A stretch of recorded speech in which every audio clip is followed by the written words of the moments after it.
The Punisher has made his debut in Daredevil Born Again, and we are here to talk about that and more. What's going on, everybody? Welcome to Sector for Nerds. Today, I'm here to give you guys my thoughts on Daredevil Born Again, Episode 4. Make sure you guys like this video and subscribe to the channel. Share this video with others as well to help support the channel. If this is your first time here, hi, hello, welcome to my channel. I mostly do videos talking about Star Wars content as that's my bread and butter, but I am a massive fan of the original Daredevil series on Netflix, and I was like, you know what, with this new series coming up, I want to check it out, I want to review it, and I want to give you guys my thoughts. So that's what we've been doing, and so far, you guys, like, I've enjoyed the show. I've definitely said that I don't think it has the same level of awesomeness as the original show had, but for what it's worth, I feel like I've still been enjoying the show, especially last week's episode. Last week's episode I really enjoyed. Now, that being said, when it comes to this episode, if I'm being perfectly honest,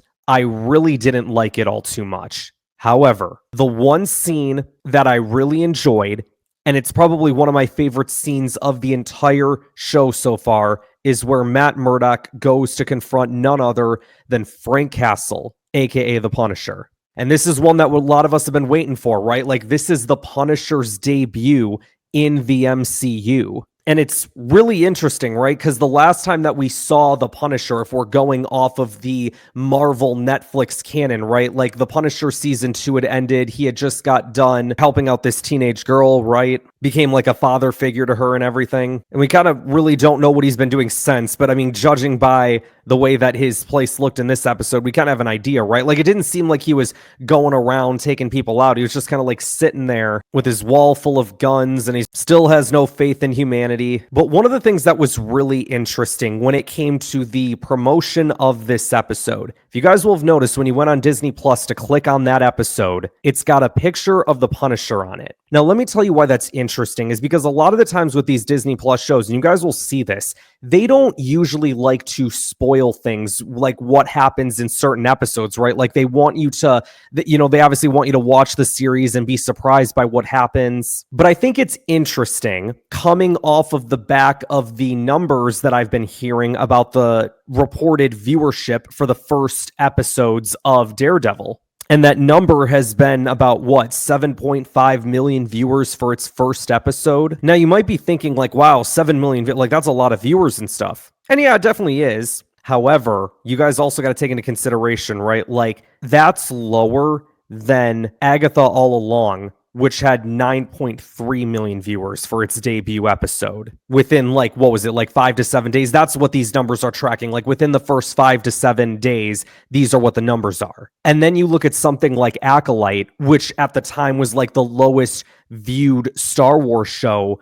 That first episode had 11.1 million viewers. So when that means that Daredevil did worse than both The Acolyte and Agatha, two shows that people really didn't care about. Now, I don't think that that necessarily makes Daredevil a bad show. And like I said, I've been enjoying it so far for the most part, except for like this episode. But I think that just kind of goes to show you where people are at when it comes to the MCU. And that is, they don't care. To be honest, I don't care. I do not give a crap what the MCU does anymore. I lost interest a long time ago when you find out that, oh, they're bringing back Daredevil and they're gonna stay true to the canon of the first show. Okay, well, that's got my attention. Now, I do think it's interesting because they say that they've stuck true to the canon, but they really have taken away the one thing that I was really interested coming into the show, and the fact that they were going to have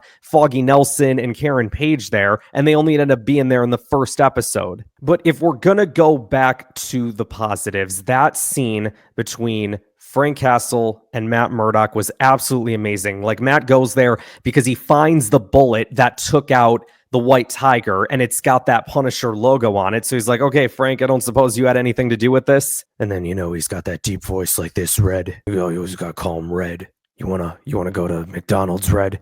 You want to get a Big Mac? Maybe some French fries? Maybe some chicken nuggets? I've got McDonald's on the mind because that was my dinner tonight, as I do my attempted Punisher impression. But it basically comes down to this whole thing of like, you're not here to get my help. You're here to get my blessing of basically like you want justification, right? And Frank basically calls him out. And by the way, I'm pretty sure Frank Castle dropped the first P word ever used in the MCU, if I'm not mistaken. They also use the F-bomb here too, which they've done, what was it, like 137 times before this, and 136 of them came from the Daredevil and Wolverine movie. But we've seen that before. But like Frank Castle dropped the first P word in the MCU. And he's basically calling out Matt for being a coward, for not doing anything about it. Like you let Bullseye just sit there, run around, get his slop every day. You let him breathe air, the same air that you breathe. And freaking Matt, like the whole time was just like, you could tell by the expressions on his face, even though he was wearing glasses, but like he was crying. He was emotional. He was an emotional wreck. And there was a slight moment where Matt lost his cool and he immediately felt like upset about it. He's like, damn it. Like he knew the minute he did it, he knew he messed up. And then even Frank's sitting there like, what are you apologizing for, Red? You gotta take matters into your own hands. Dude, it was such a well-done scene. And like both men, Charlie Cox and John Berthel just like nailed it to perfection. And I've heard that there's supposed to be like some kind of Punisher special that's going to be coming out pretty soon. Not like a movie or a show, but like a 45 to an hour long special on Disney Plus. Should be curious to see what that's all about. But another thing that's like interesting about this whole thing, right, is that Daredevil has yet to put on the suit since episode 1. And if y'all remember, like the original reports from like what the original show was going to be is that Daredevil wasn't meant to put on the suit until like what, episode 4 or episode 5. And that's like where we're at now. So I think next week we'll probably see him back in the suit. And I don't think we're done seeing the Punisher yet either. I love how like Frank was so crazed or whatever that he didn't even know that it was Matt who entered the room. He just saw a dude walk in and he's like, oh, this dude's dead. And Matt's like, whoa, Frank, put it down. It's me. So yeah, I would say overall, the first Punisher scene I thought was a thumbs up. Like if we're not going to get him out there like kicking butt on the streets or whatever, like I think this moment was a crucial one for the story of Matt Murdock and the story of Daredevil. The rest of this episode, I feel like I give a thumbs down.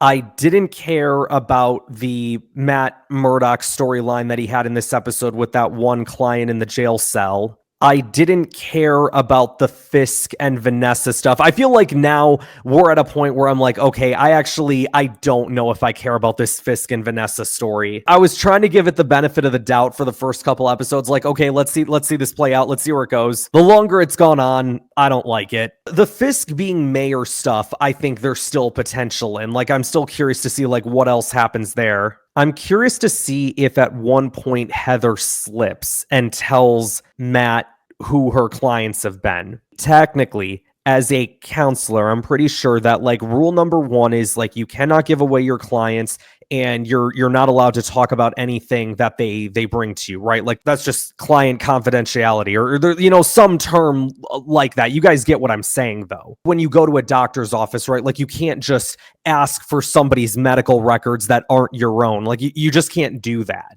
So it's the same thing here. So I wonder if at some point, right, but not to say that stuff hasn't happened before, right? Like there haven't been slip ups. So what are the chances that like Heather slips up, Matt finds out? Like what does that do? I mean, this Heather girl, like she seems like a really nice person, Matt. So come on, let's not let her off too easy. Like she's just doing her job, you know? I mean, you've trusted her enough to give her your keys to your apartment. We talked about this last week, man. How do you do it? Dude's got levels of charisma I could only dream to have. Oh yeah, one standout from the Wilson Fisk stuff though. He did say the line, "When I was a boy." And I was sitting there with my brother and our friend. And I was like, yes, he said the thing. Oh, I love it. We used to joke around about that line all the freaking time. That is a classic Wilson Fisk line for those who haven't seen the original show. I was waiting for it, man. I was waiting for it. I'm also very curious about this Muse guy, the guy that was at the end, the guy that was like taking blood out of that one dude. Because I don't know too much about this guy. I don't know what he's all about. So I'm going to be very curious to see where they take that character. I'm going to tell you what, man, Fisk, he's been playing nice like this whole time, but the man's going to snap. The top 2 people on his hit list of people he's going to take out. 1, his assistant that messed up badly in this episode. And 2, the guy that was with his wife cheating on Fisk.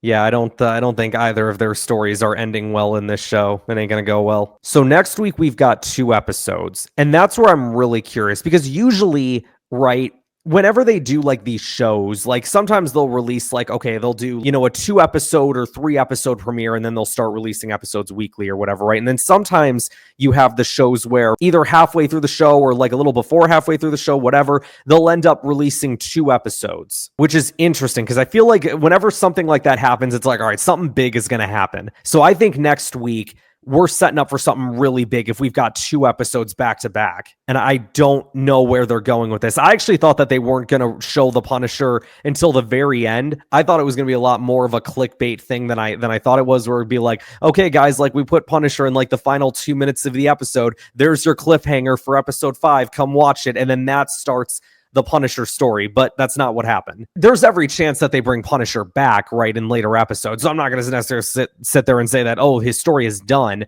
but it feels like it's done for the moment, which means that I think next week we move on to other things, whether it's something with Muse, whether it's something with Fisk or Bullseye, or I don't know what they're going to do. I guess only time will tell. You guys are going to have to let me know in the comments below what you guys thought of this episode. Did you not like it? Did you not like it? Let me know all your thoughts in the comments below. That is going to wrap us up for today, you guys. Like this video, subscribe to the channel, share this video with others to help support the channel, and I will see you guys next time.